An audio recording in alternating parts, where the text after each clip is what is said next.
Hi, everyone. Today is Monday, April 6th, and we are in week 4 of remote learning.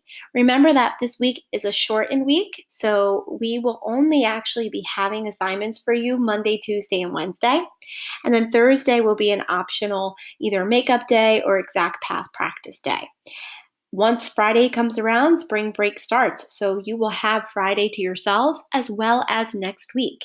So make sure that you really take this opportunity now to get work either made up as well as focusing on the work for this week. I really enjoy this text for this week.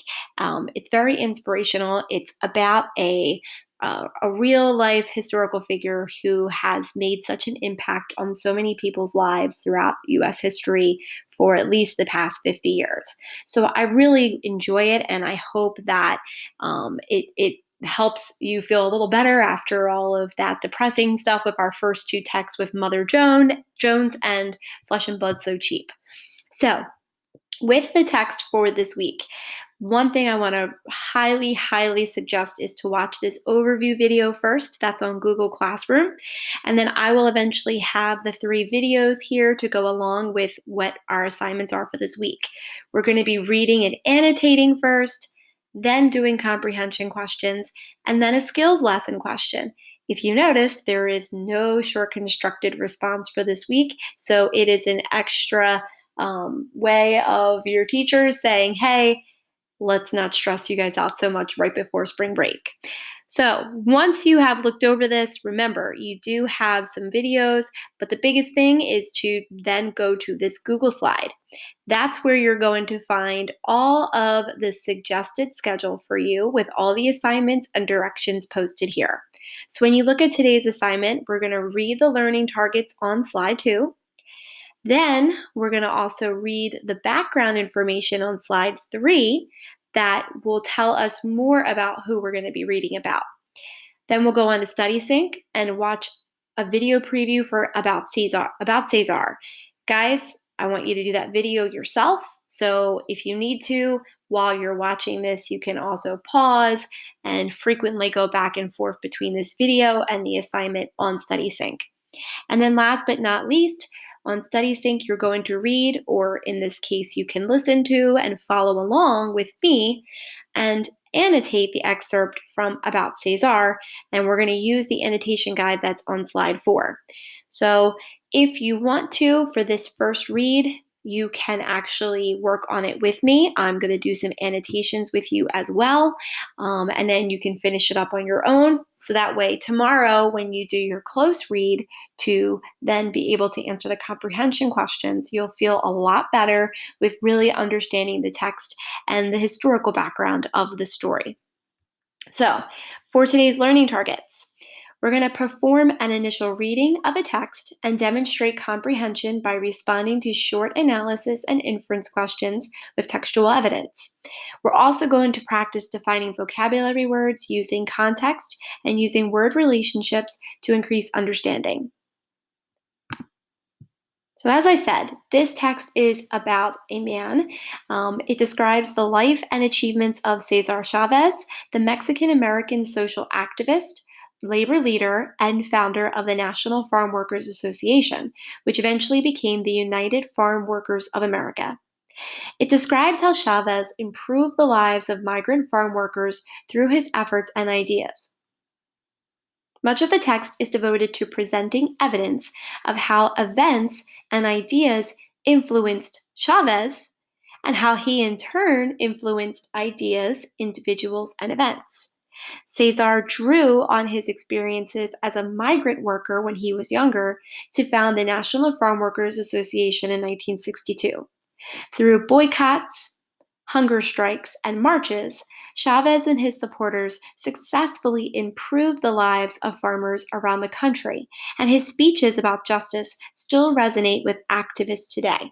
So, not only did he do a lot for migrant workers and farm workers, but he really inspired others to want to fight for other causes in the future, even after he was able to do all of this. So, when we're reading and annotating today, You want to use your yellow highlighter and annotation tool to highlight vocabulary words and explain what you think the words mean based on how they are used in the text, aka using context clues. You also need to highlight at least two sentences that you have questions about and enter your questions as annotations. In blue, you need to highlight information of key people in the excerpt and use the annotation tool to provide a brief description of what you know about them.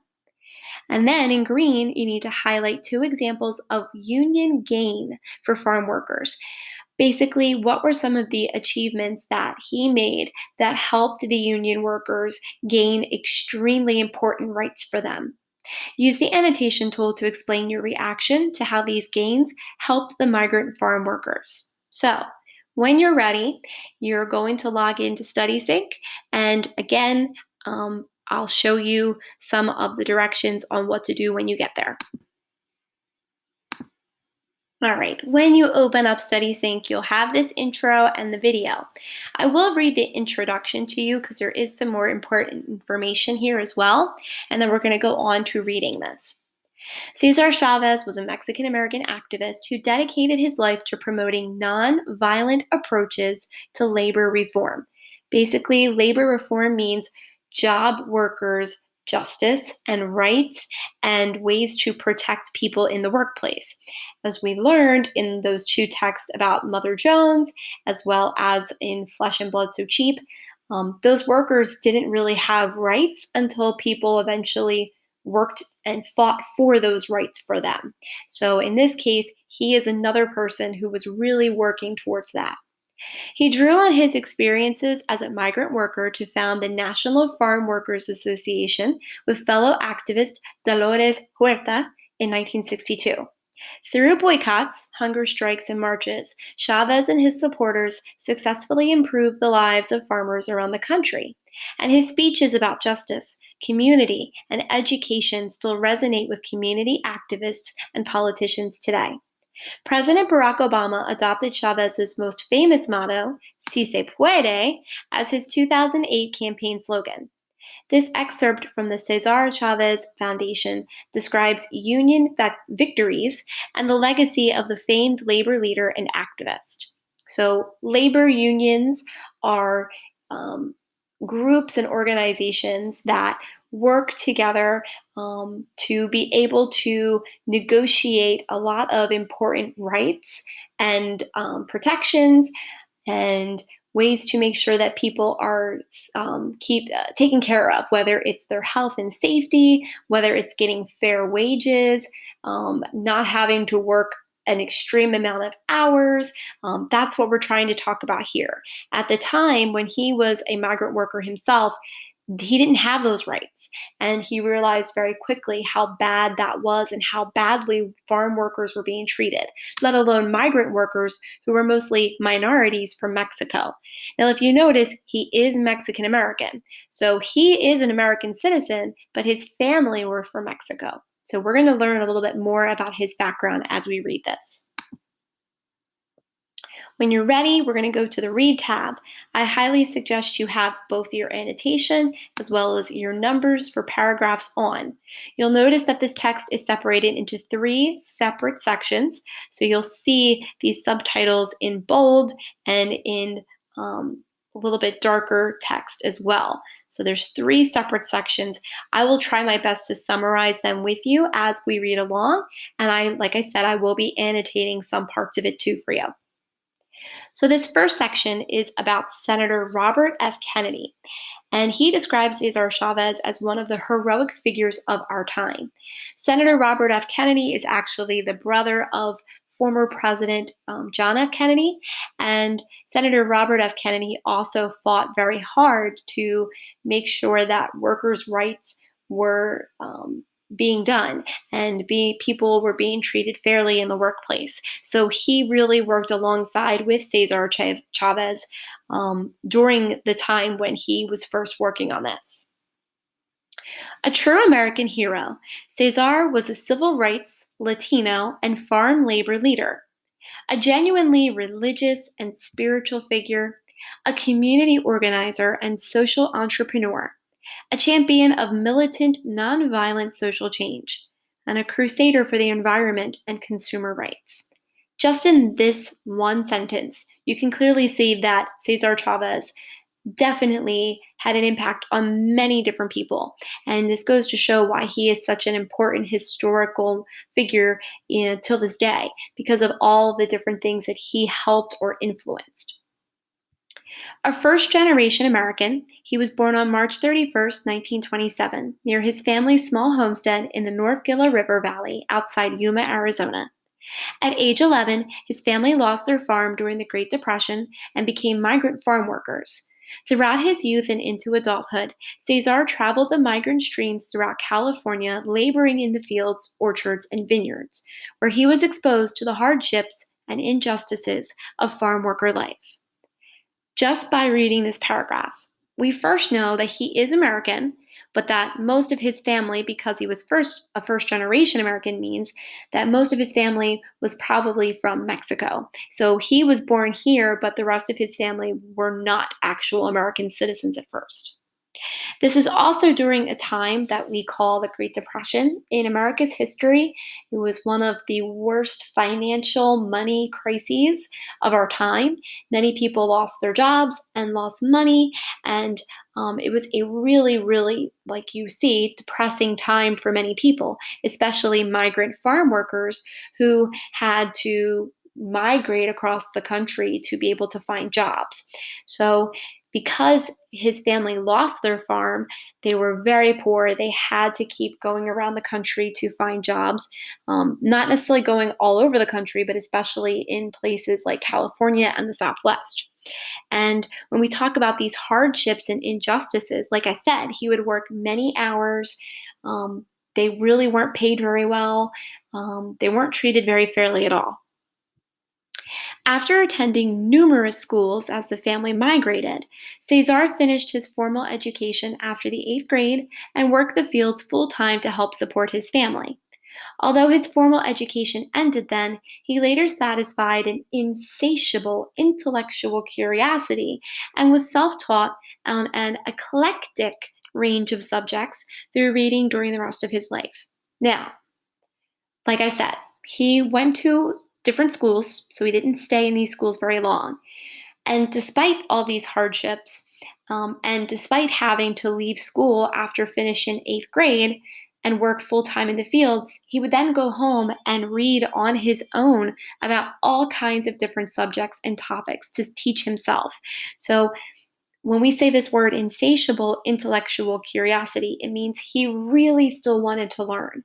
So even though he had to work so hard during the day, he couldn't stop that want of learning. Cesar joined the US Navy in 1946 in the aftermath of World War II, and he served in the Western Pacific. So, again, Western Pacific is places in like Japan, um, probably like different Asian countries on that coastline. He returned from the service in 1948 to marry Helen Fabela, whom he met while working in fields and vineyards around Delano. Together, they settled in the East San Jose barrio of Sal Se Puedes, which means get out if you can. And he had 8 children, later enjoying 31 grandchildren. So he worked later on still as a farmer, but he definitely spent some time away in the Navy, possibly to see the world, possibly to get away from working in those fields. And then eventually, when he came back, if you remember Barrio Boy, we know it's not that great of a neighborhood, hence the reason why it's called Get Out If You Can. But he did have a big family, and he definitely seemed like he was somebody that cared a lot about his family and making sure that they were taken care of. Now, to help you with doing some annotations, obviously we want to highlight Senator Robert F. Kennedy in blue. Senator Robert F. Kennedy, was an important government leader who worked with Cesar for workers' rights. You can also go ahead and Highlight his wife.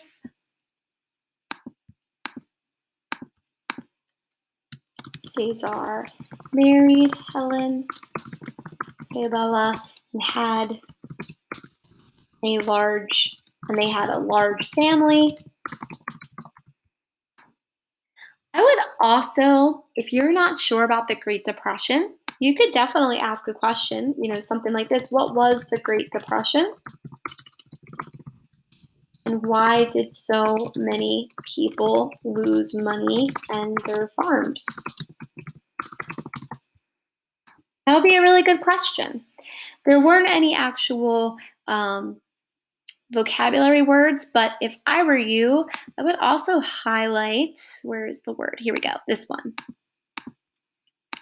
I would highlight eclectic. You're going to need that one for later. So I'm going to give you a little hint here that eclectic usually means very diverse, very different types of subjects. So I'm giving you a little hint for an assignment later on.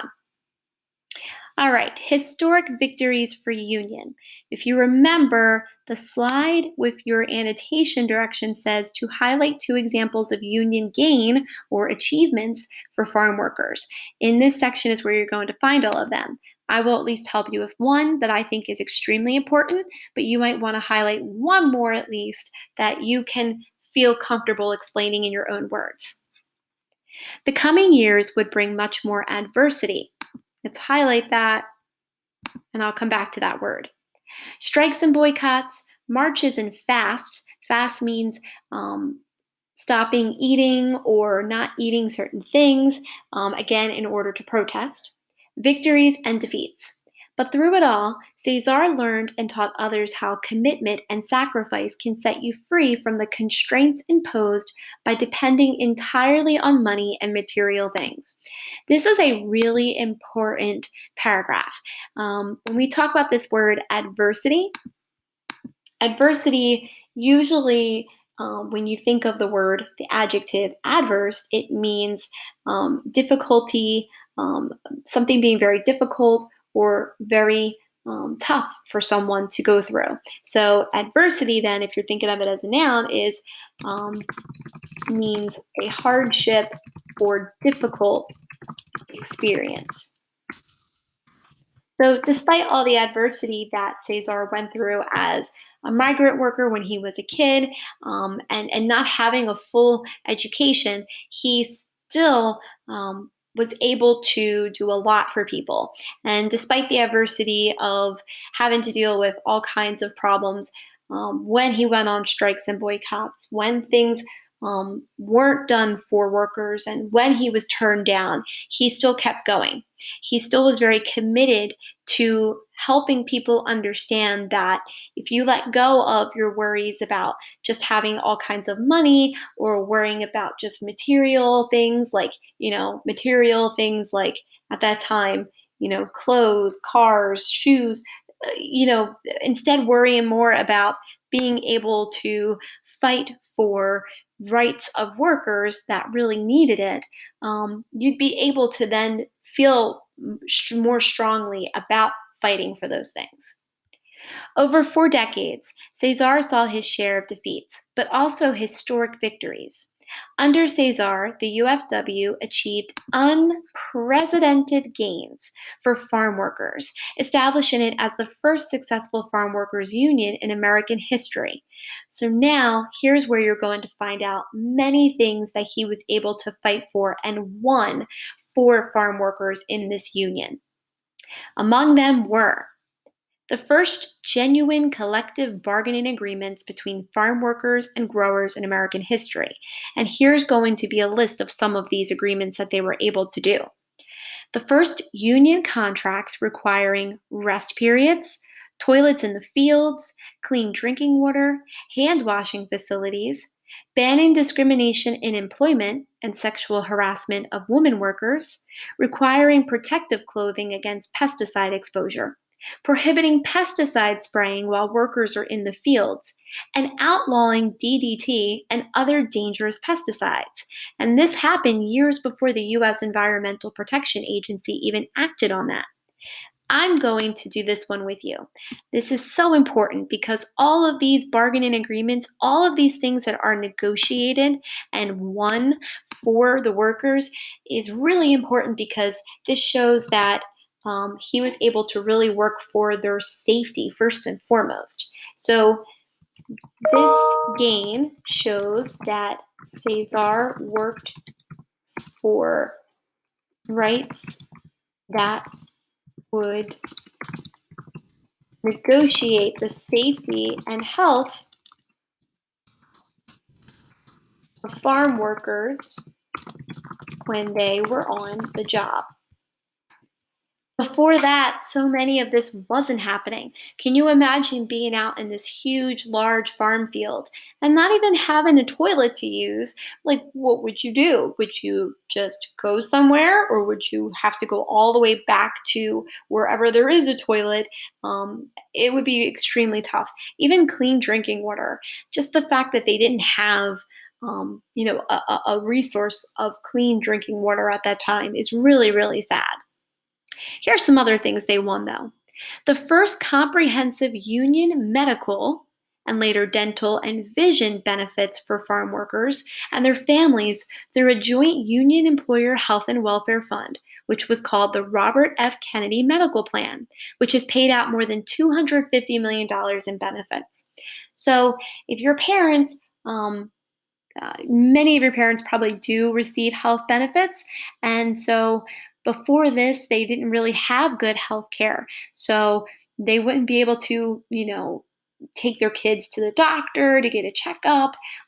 If they were really sick, they may not even have been able to get help, especially if they were also a minority. They may have been discriminated against. So this gave them the benefits that they needed and the health insurance that they needed to care for themselves as well as for their family.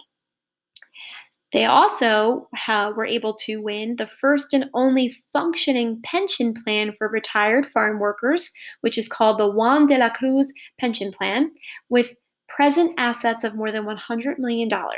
So, in this case, when they retire, now they are able to have some money from this pension plan to be able to still live off of, even if they're not working anymore. The first union contracts providing for profit sharing and parental leave.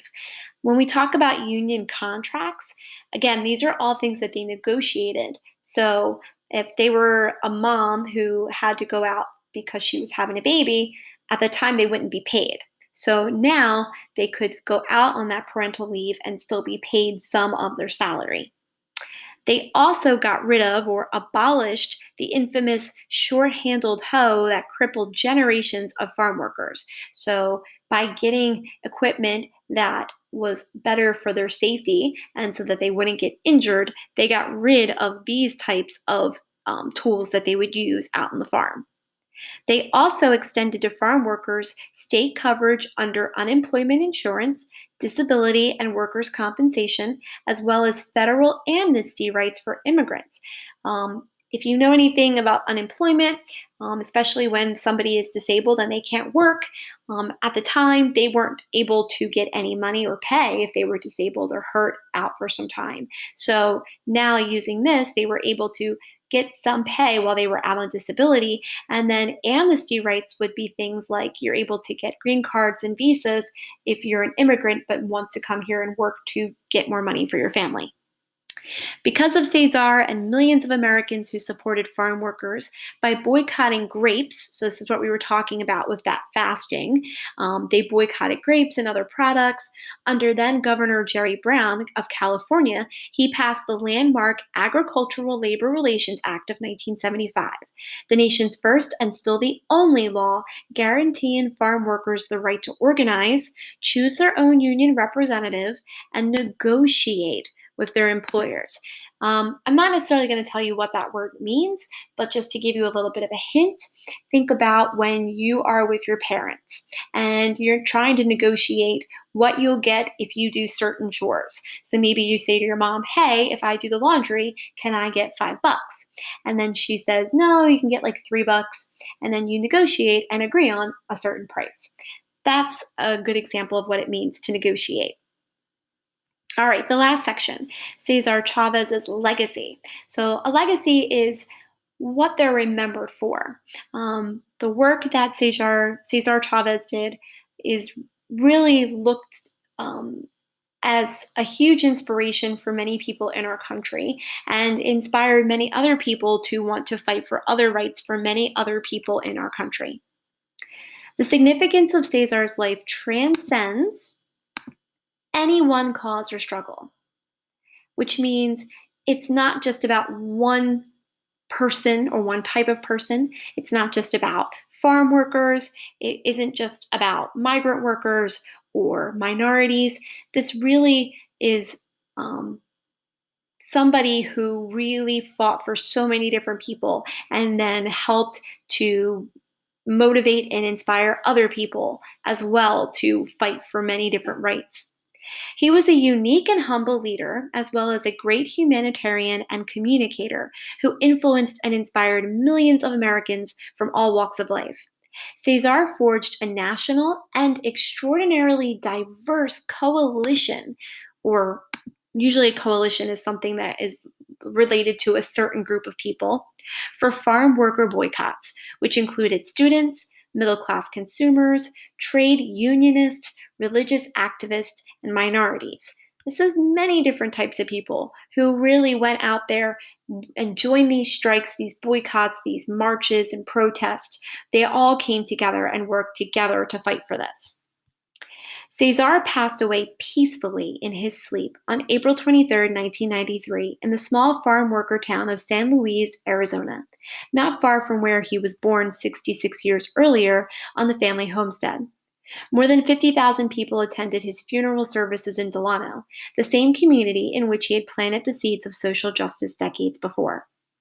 Cesar's motto, Si se puede, which means in Spanish, yes, it can be done, was coined during his 1972 fast in Arizona, and it embodies the uncommon legacy he left for people around the world. Since his death, hundreds of communities across the nation have named schools, parks, streets, libraries, and other public facilities, as well as awards and scholarships, in his honor. His birthday, which just passed, March 31st, is an official holiday in 10 states. In 1994, President Clinton posthumously awarded Cesar the Presidential Medal of Freedom, the nation's highest civilian honor, at the White House. This is a very important paragraph, so pay attention to what I tell you after I read it. Cesar liked to say that his job as an organizer was helping ordinary people do extraordinary things. Cesar made everyone, especially the farm workers, feel the jobs they were doing in the movement were very important. It did not matter if they were lawyers working in the courtrooms or cooks in the kitchen feeding the people involved in the strike. He showed the farm workers that they could win against great odds. He gave people the faith to believe in themselves, even if they were poor and unable to receive the best education. Cesar succeeded where so many others failed for 100 years to organize farm workers. He was able to do the impossible by challenging and overcoming the power of one of the country's richest industries in California. This one right here, you can maybe put as a question if you would like. Who were the industries that he overcame? But I'm going to give you a little bit of an example.